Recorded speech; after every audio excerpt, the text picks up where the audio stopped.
Y la última llamada: el perro del actor. Esta es un poco larga, pero sigamos. Una pareja se muda a vivir a una casa de campo muy cercana al bosque. El marido comenzará entonces a pasear rutinariamente a su perro todas las tardes, hasta que unas extrañas desapariciones sacudirán el pueblo donde viven y Julián y Marta eran una pareja feliz que desde hace un año se había mudado al campo. El lugar era perfecto para que Julián se pudiera dedicar a escribir su novela sin ser molestado y Marta se dedicara a la pintura. Aquello era su afición y, desde hacía un par de años, su medio de vida, ya que había comenzado a exhibir su arte en diversas galerías y cada vez era más cotizada y conocida. Ambos estaban encantados con su nuevo hogar, ya que estaban lo suficientemente cerca del pueblo como para poder realizar las compras o salir a cenar fuera, pero la finca era privada y eso les daba la privacidad que necesitaban para sus trabajos, y alejaban a visitantes molestos e inoportunos. La pareja además estaba muy enamorada y habían empezado a hablar de ampliar la familia.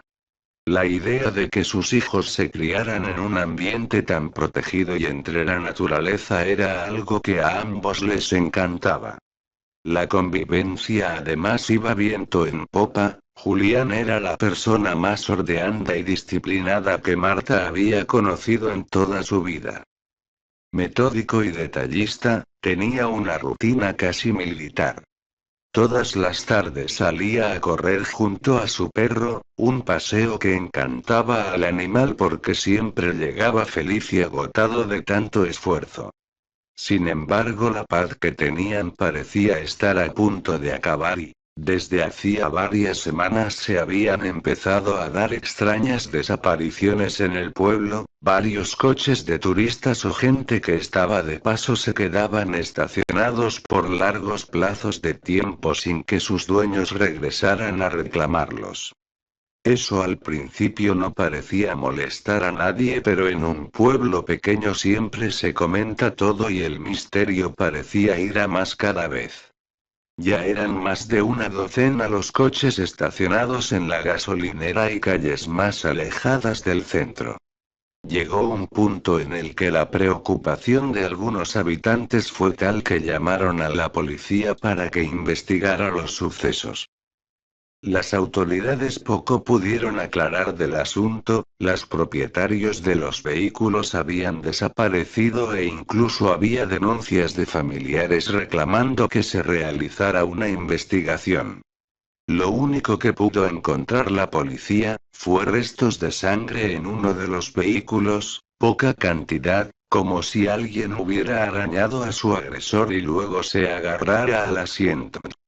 Los restos estaban deteriorados y en el pueblo no había equipo suficiente para hacer una prueba de ADN, por lo que llamaron a la ciudad para que mandaran a un investigador. Julián estaba muy preocupado por Marta y cada vez que ésta tenía que ir al pueblo, siempre se ofrecía a acompañarla. Aún así, pasados unos días, casi sin darse cuenta regresaron a su rutina. Hasta que una tarde Julián había salido a su habitual paseo con el perro hacía casi 4 horas y Marta estaba muerta de miedo. Él siempre se negaba a llevarse su teléfono cuando salía a trotar, por lo que no tenía forma de localizarle. Llamó a un par de conocidos en el pueblo pero nadie parecía haberle visto. Estaba a punto de buscar una linterna para adentrarse en el bosque en su búsqueda cuando apareció cojeando por la puerta con el perro con la boca manchada de sangre. Estaba totalmente arañado y cojeaba de su pie derecho, pero lo más inquietante era un corte que Julián tenía en uno de sus brazos, un corte tan profundo y limpio que parecía hecho con algún tipo de cuchillo. Marta le abrazó y le besaba muerta de susto.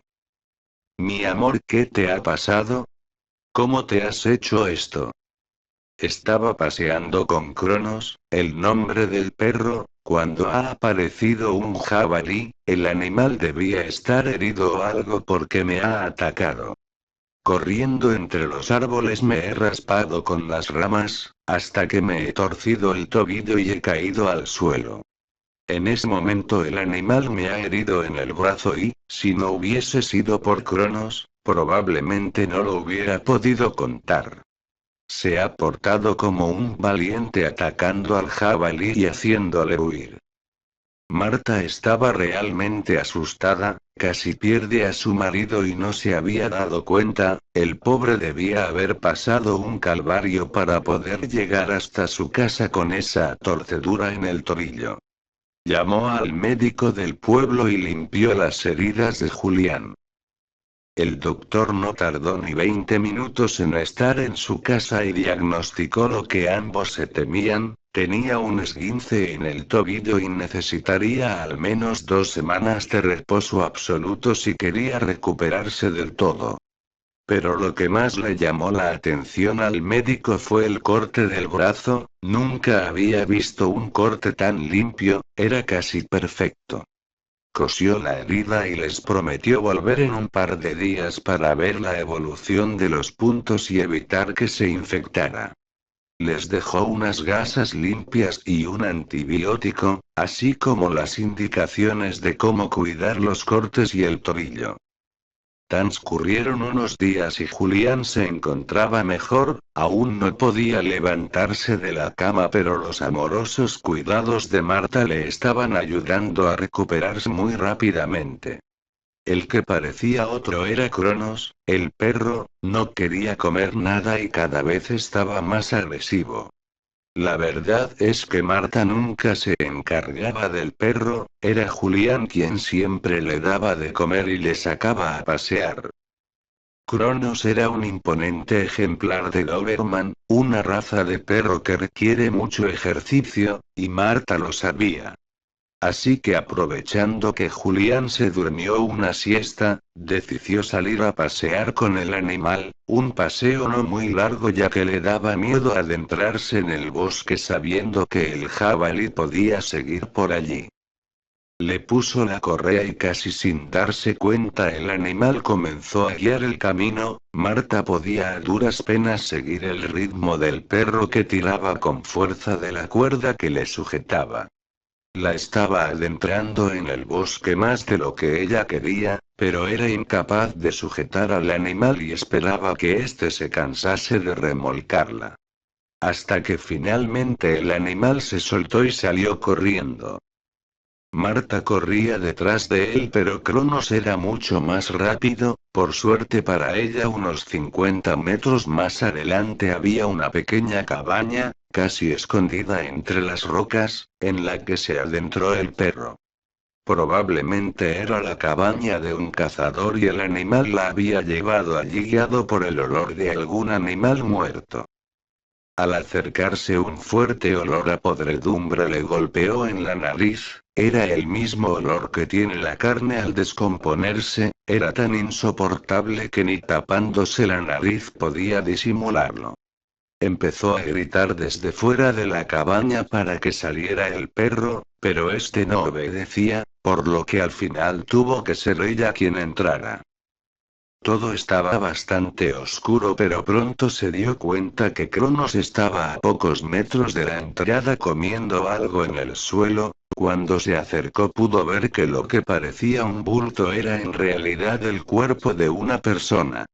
Asustada, comenzó a andar hacia atrás hasta que sin darse cuenta se tropezó contra un armario. El golpe provocó que un par de frascos de cristal cayeran al suelo. Al estallar contra el pavimento, decenas de ojos humanos salieron rodando por el suelo y se levantó un fuerte olor a alcohol. Marta comenzó a vomitar. El espectáculo era repugnante y cuanto más se fijaba en el interior de la cabaña, más macabro resultaba todo. Habían restos humanos desperdigados por toda la cabaña. Sobre una mesa de madera había varios tipos de cuchillos y hachas con los que alguien parecía haber estado descuartizando a sus víctimas. En una de las esquinas había algo que enseguida le resultó familiar a Marta, una motosierra que ella misma había regalado a Julián y decorado con sus pinturas para simular un simpático pez sierra. Todo empezaba a cuadrar en su cabeza, los metódicos paseos de su marido cada tarde, la forma en la que el perro la había guiado directamente hasta el lugar, cómo el animal se había negado a comer durante días y cada vez estaba más agresivo, las desapariciones que habían comenzado poco tiempo después de su llegada al pueblo y, Marta lo sabía, no necesitaba que nadie se lo confirmara, su marido era un asesino y utilizaba esa cabaña para descuartizar y esconder los cadáveres de sus víctimas. Cada insignificante detalle que antes había pasado por alto, parecía llevarla siempre a la misma conclusión. Asustada, salió corriendo en dirección al pueblo, no era complicado para ella guiarse por la zona porque había un par de montañas que la servían de guía y la orientaban en la dirección correcta. 1 hora y media después regresó a la cabaña con una docena de hombres del pueblo entre los que estaban un par de policías. Al llegar allí, más de uno de esos hombretones de campo empezaron a temblar como niñitas. Al iluminar el interior de la cabaña con sus linternas, el espectáculo que vieron les heló la sangre. Todo era mucho peor de lo que había descrito Marta, había restos humanos de al menos 20 personas, algunos habían sido preservados en alcohol y otros colgaban de ganchos con el cuerpo parcialmente devorado por el perro. Un policía se acercó al cuerpo que había tendido en el suelo, era el más reciente y parecía que le habían asesinado y habían tenido que salir huyendo, en una de sus manos sujetaba un revólver al que le faltaban un par de balas, probablemente había disparado al asesino cuando éste le sorprendiera investigando en su cabaña. El hombre era el investigador enviado desde la ciudad y parecía que la causa de su muerte había sido que Cronos le había desgarrado la garganta. A los pocos minutos un dispositivo policial se presentó en la casa de Marta y Julián, pero Julián había desaparecido del lugar dejando todas sus pertenencias. Probablemente el perro, al regresar a casa con la boca ensangrentada, le advirtió que su guarida había sido descubierta, o tal vez es porque en un pueblo pequeño siempre se comenta todo y